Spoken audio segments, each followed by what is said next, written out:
पैसों से सब कुछ नहीं खरीदा जा सकता। आइए इसी पर हम एक कहानी की चर्चा करते हैं। निक 10 साल का एक लड़का था। वह अपने माता पिता का इकलौता बेटा था। निक के पिता काफी बिजी बिजनेसमैन थे जो अपने बेटे के साथ वक्त नहीं बिता पाते थे। निक के सोने के बाद वह घर आते और सुबह निक के उठने से पहले ही ऑफिस के लिए निकल जाते। निक अपने पिता का ध्यान आकर्षित करने के लिए तरस रहा था। वह अपने दोस्तों की तरह बाहर जाकर अपने पिता के साथ खेलना चाहता था। एक दिन निक शाम को अपने पिता को घर पर देख हैरान रह गया। पिताजी, आपको घर पर देखकर बड़ा आश्चर्य हुआ, ऐसा निक ने कहा। हाँ बेटा, मेरी मीटिंग कैंसिल हो गई थी, इसीलिए मैं घर पर हूँ, लेकिन 2 घंटे बाद मुझे फ्लाइट पकड़नी है, उसके पिता ने जवाब दिया। कब तक लौटेंगे? पिता ने कहा, कल दोपहर तक। निक कुछ देर के लिए गहरे विचार में था। फिर उसने पूछा, पिताजी, आप 1 साल में कितना कमाते हैं? निक के पिता अवाक रह गए। उन्होंने कहा, मेरे प्यारे बेटे, यह बहुत बड़ी रकम है और तुम इसे समझ नहीं पाओगे। निक ने कहा, ठीक है पापा, क्या आप अपनी कमाई से खुश हैं?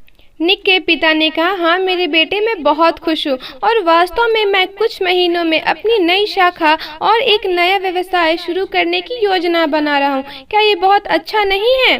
निक ने कहा, हाँ पिताजी, मुझे यह सुनकर बहुत खुशी हुई। क्या मैं आपसे एक और सवाल पूछ सकता हूँ?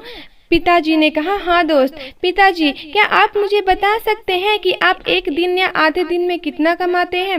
निक, तुम यह सवाल क्यों पूछ रहे हो? निक के पिता हैरान थे, लेकिन निक लगातार ये सवाल पूछ रहा था। कृपया मुझे जवाब दें। क्या आप कृपया मुझे बता सकते हैं कि आप 1 घंटे में कितना कमाते हैं? निक के पिता ने हार मान ली और जवाब दिया कि यह लगभग $25 प्रति घंटा होगा। निक ऊपर अपने कमरे में भाग कर गया और अपने गुल्लक के साथ नीचे आया जिसमें उसकी बचत थी। पिताजी, मेरे गुल्लक में $50 है। क्या आप मेरे लिए 2 घंटे निकाल सकते हैं? मैं समुद्र तट पर जाना चाहता हूँ और कल शाम को आपके साथ डिनर करना चाहता हूँ। क्या आप कृपया इसे अपने कार्यक्रम में चिन्हित कर सकते हैं? निक के पिता अवाक रह गए। वो कुछ नहीं बोल पाए। माता पिता अपने बच्चे को जो सबसे बड़ा तोहफा दे सकते हैं वो है समय।